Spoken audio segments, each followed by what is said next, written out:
السلام عليكم ورحمة الله وبركاته، إن شاء الله تكونوا بصحة وعافية. معكم المدرب أيمن سميع من أكاديمية التطور التعليمي، وهذا الفيديو بينزل خاصا في قناتنا الخاصة بالذكاء الاصطناعي تطور AI.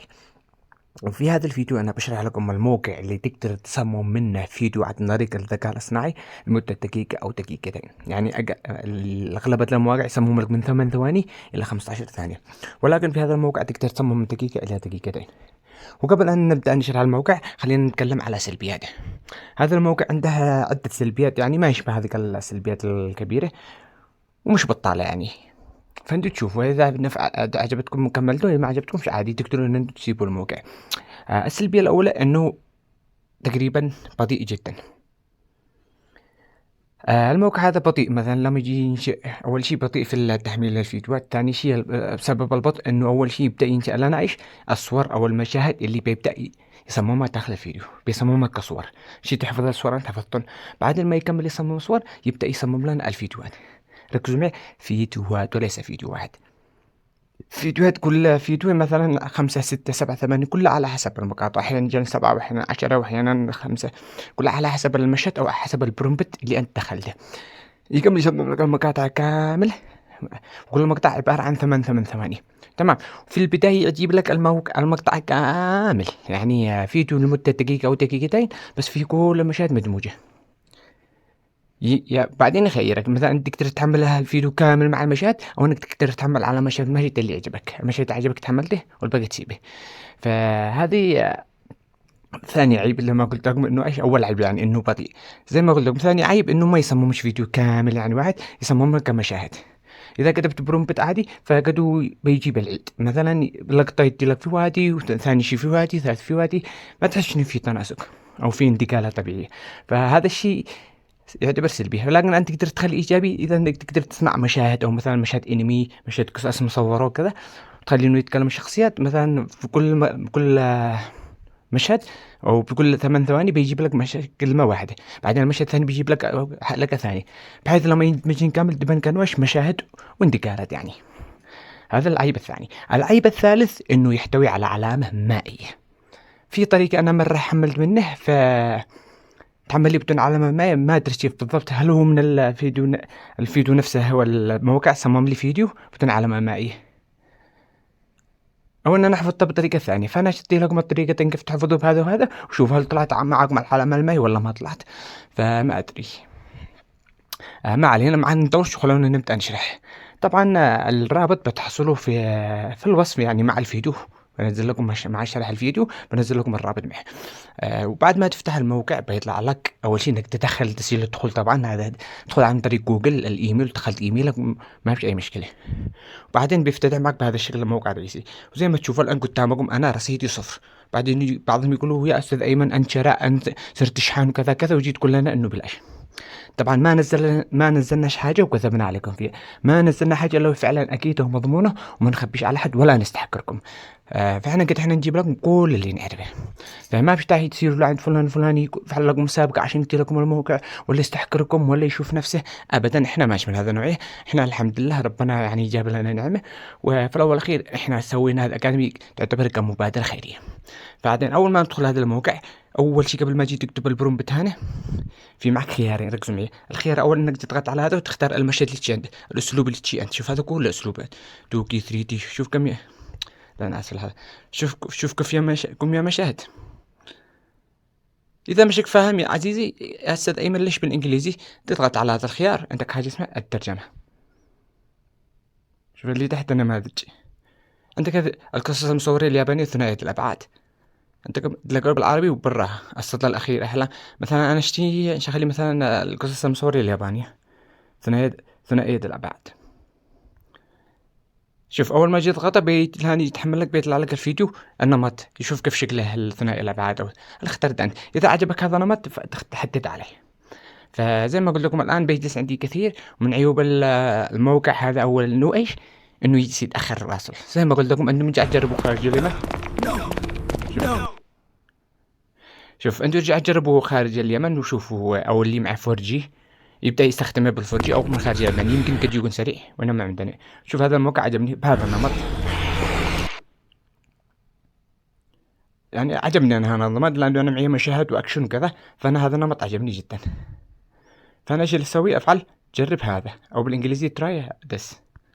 المهم زي ما قلت لكم بعد ما يلقى مثلا أنا مشيش بالعربي، هسه أنا برجع الترجمة وبعدين أفعل التراجع عشان بيرجع زي ما هو. تمام. الحركة الثانية قبل ما أجي تكتب ركز معي، عندك خيار زر الإعدادات تضغط عليه. أول خيار بتلاحظ إنه إيش مكتوب؟ اللغات. بتحصل على إيش؟ العربي. كلام عربي.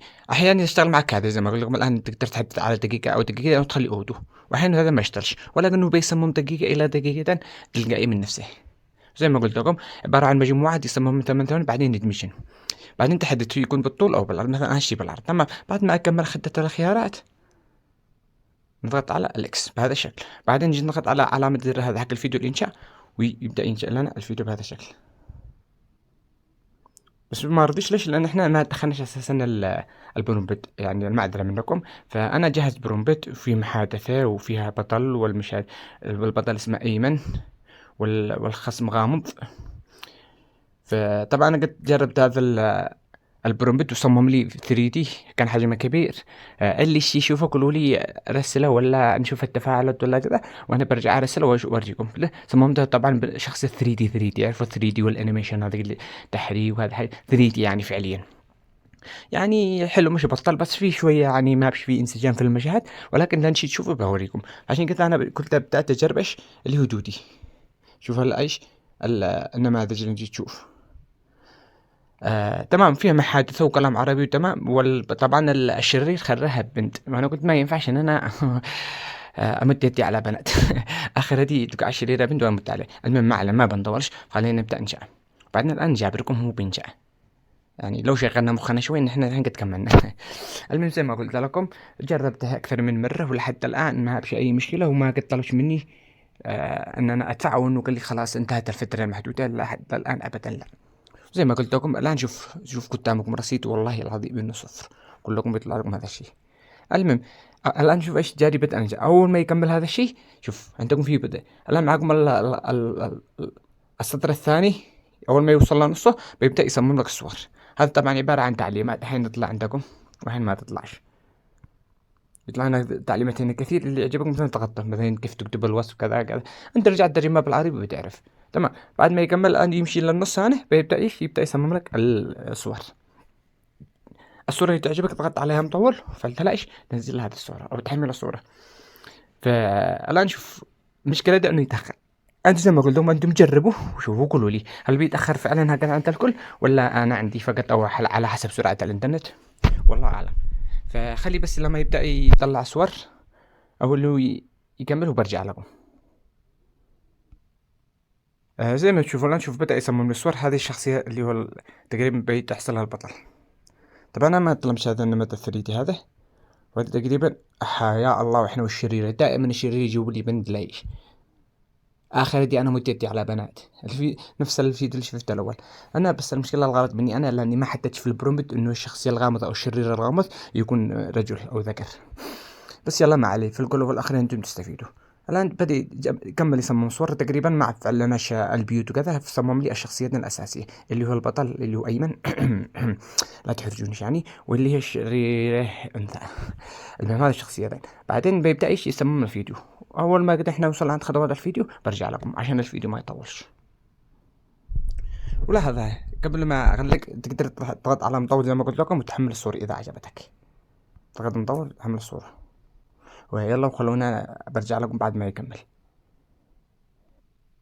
شوفوا زي ما تشوفوا الان بدا يصمم لي. شوف هذا طبعا هذا الاول بيكون الفيديو كامل جميع المشاهد. بعدين معك هذا المشهد الاول، هذا المشهد الثاني، المشهد الثالث، المشهد الرابع، المشهد الخامس، المشهد السادس، السابع، الثامن، التاسع، العاشر، 11، 12 والثالث عشر، 13.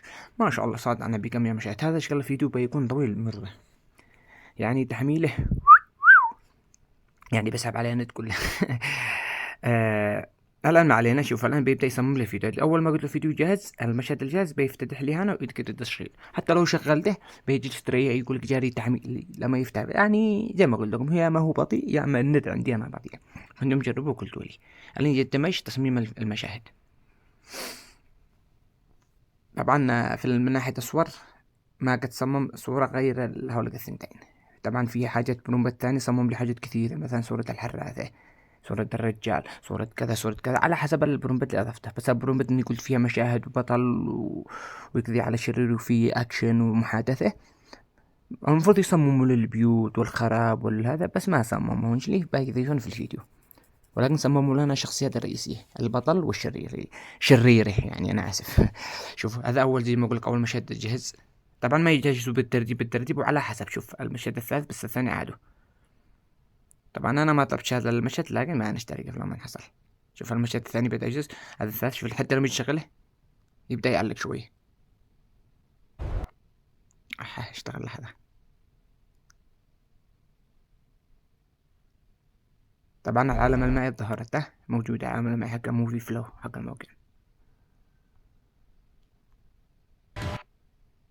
ويا ناهي، زي ما اقول لكم مشكلتها ايش؟ نوبتي حتى لو قلت اجهز الفيديو الان يجي شغله يجي يتحمل عليك. هذا الفيديو الكامل يقول لك جهز، بس ما قد جهز لما اجي افتحه يقول لك جاي يتحمل. شوف الان هذا الفيديو كامل عبارة عن فيديو كامل، المشهد الاول والثاني والثالث والرابع والخامس والسادس، يعني 13 مشهد مدموجة في فيديو واحد. اذا انت عجبك مشهد ولا مشهدين تقدر تحمل الحالة. إذا ضغطت عليه مطول، هذه الطريقة على تنزيل الفيديو. أنا عملت بهذه الطريقة تحمل معي مرة بس بدون العلامة المائية، ولكن لما جيت شفت الفيديو من داخل البرنامج مش هو موجود أصلا العلامة المائية. فزي ما قلت لكم هذا من عيوب العلامة المائية. أو نقل خير ثاني، السهم تضغط على سهم التنزيل، من شي تنزيل العلامة المائية تضغط على هذا، بس ما رضاش. ليش؟ تقريبا لأن عندي معك نسخة الفري، بس لما تنزل العلامة يقول لك ينقص ايش، يحتاج ايش انك تطور تشتري عشان تجيلك نقاط. الآن ضروري ينقص 50 نقطة عشان يبيع زي العلامة المائية. فتعمل لكم تضغط عليه يقول لازم انك ايش تطور او تشتري او تشترك. فانا مشتيش، فانا شاسل هذا علامة وقلت ان احمل ايش بدون بالعلامة المائية وخلاص. او انك ضغطت عليه مدور وحملت بهذا الشكل. زي ما قلت لكم الان بدأ نتحمل المشهد كامل، ونجي نشوف المشهد كامل، الفيديو كامل، ونجي نشوف مثلا المشهد الاول. زي ما تشوفوا هذا وهذا كيف المتشابهات، لأنه عبارة هذا الأول دمج كامل يجي فوق علامة الفيديو، دمج كل المشاهد، والمشاهد الواحد من 8 ثواني. طرحنا عندكم مامه، الله ياخذه.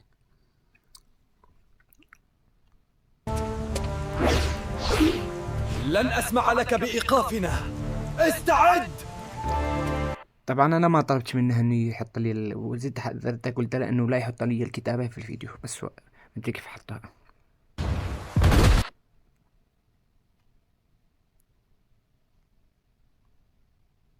بس والله عجبني والله. لن أسمح لك بإيقافنا، استعد.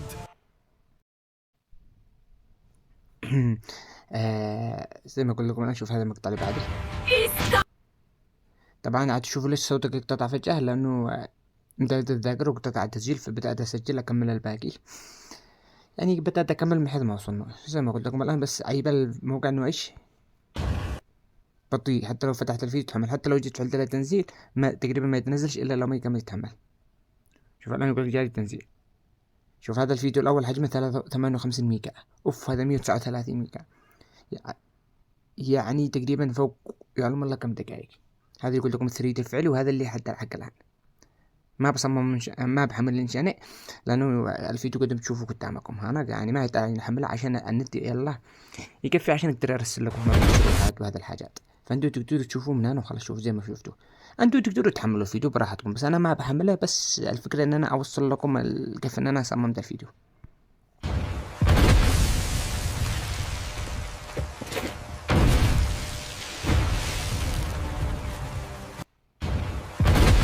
وهذا المشهد الثاني. لن أسمح لك بإيقافنا، استعد. وهذا الثالث. استعد للموت أيها الأحمق. أيها الأحمق، أنا كلب هندي بيتعلم العربية. يلا سهل عليه معي. آخر هدية أنا بارد نسوان، بعدين رجعوني أسود. يلا مش مشكلة صح. لو تكلمنا هيكون عنصري. ما علي، ما في أي مشكلة والله، أمشي إني توصل لك بالمعلومة. زي ما شفت الموت.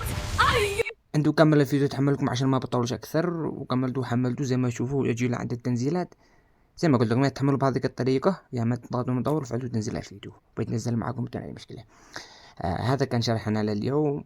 واذا ان شاء الله في فيديو يعني في مواقع كثيرة تقريبا احلى من هذا، بس عادي كيد التجربة وتحت الاختبار. ان كانت تمام فانا بها وبشرحها ان شاء الله وبنزلها لكم. وزي ما قلت لكم ما نحتكر ولا اي معلومة، ما نحس من النوع اللي يحتكروا. فأتمنى أن تستفادوا في هذا الفيديو. جربوا وطبقوا كامل هذا الحاجة ورجع تحفوني بأعمالكم نشوف. وما بنطول أكثر، والسلام عليكم ورحمة الله وبركاته.